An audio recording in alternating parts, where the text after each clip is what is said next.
It's always an honor to be back here presenting the opening toast and in the company of such treasured friends. Tonight, we're honoring the 80th anniversary of the liberation of Paris by Allied forces on August 25th, 1944. Let me take you back to that day.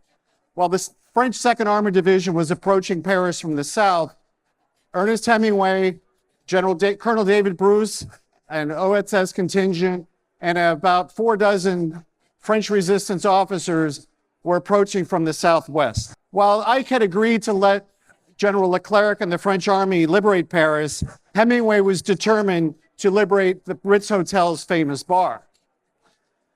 You see, Hemingway had a long love affair with the Ritz, and particularly its bar, and his wife Hadley, after a couple of drinks, had what he called alcoholic clairvoyance in picking the winners at the racetrack.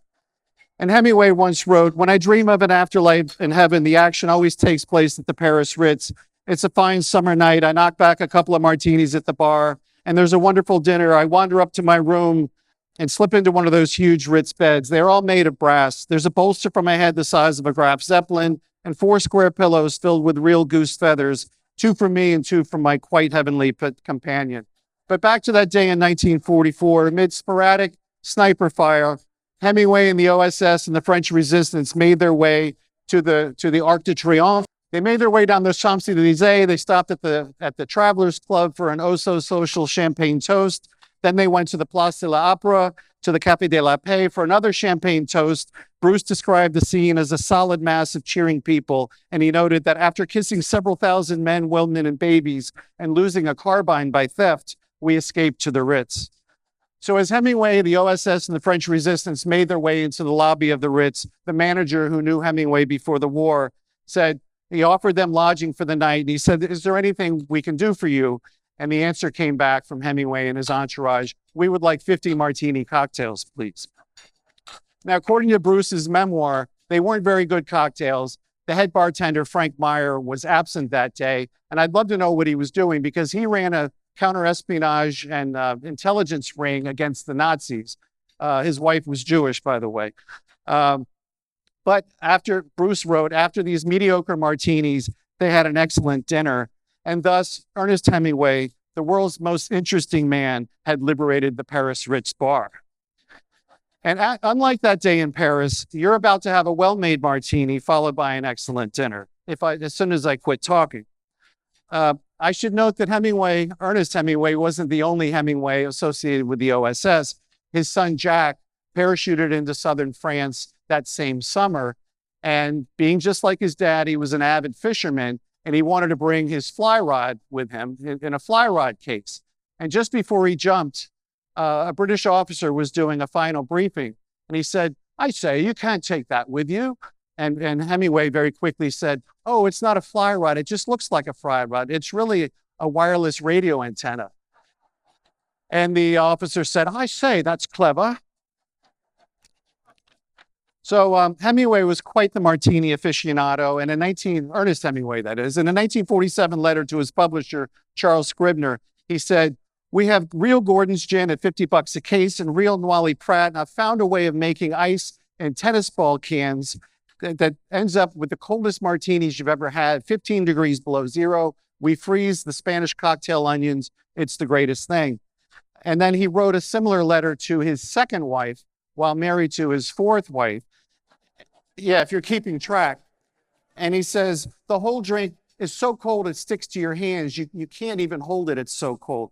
Imagine that guy. I mean, married to his fourth wife, writing to his second wife about his martinis. I mean, what? Oh, sorry, honey. Sorry. I would never emulate that sort of conduct.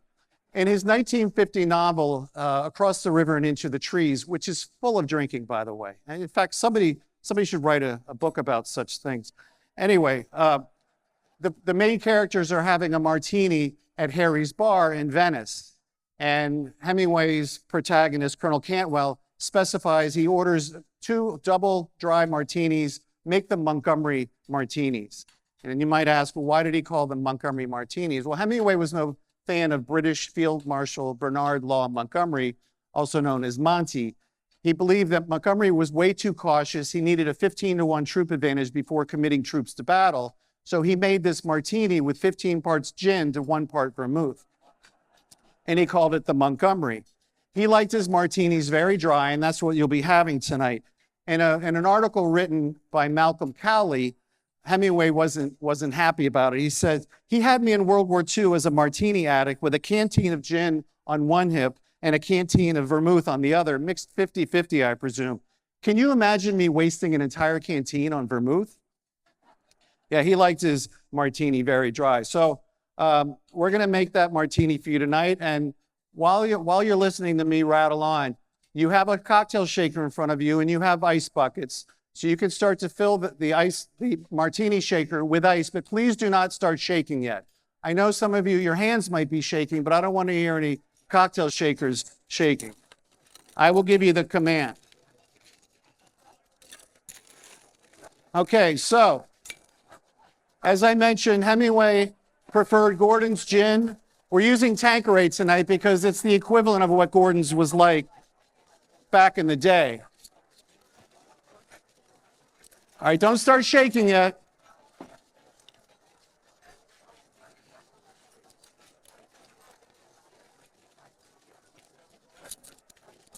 Now, speaking of the Ritz Hotel, you might notice this beautiful dais. It's an exact replica of the Hemingway bar at the Paris. Don't start shaking yet, please. Don't start shaking. I see you.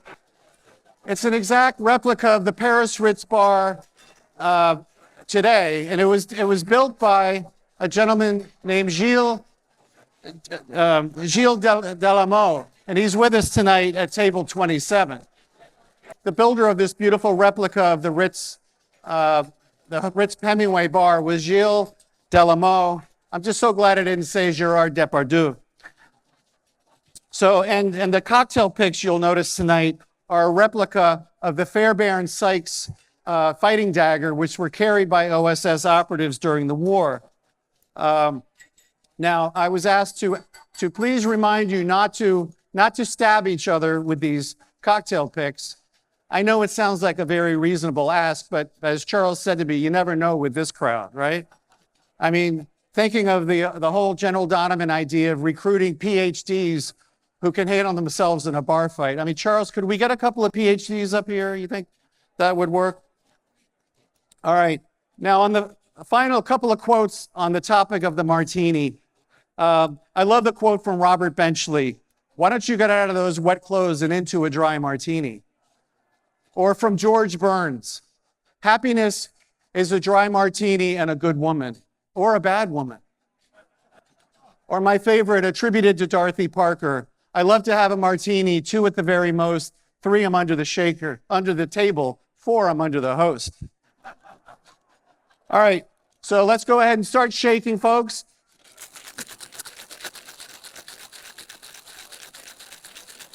So give it a good shake for about 15 seconds, and then you can proceed to pour it into your glass.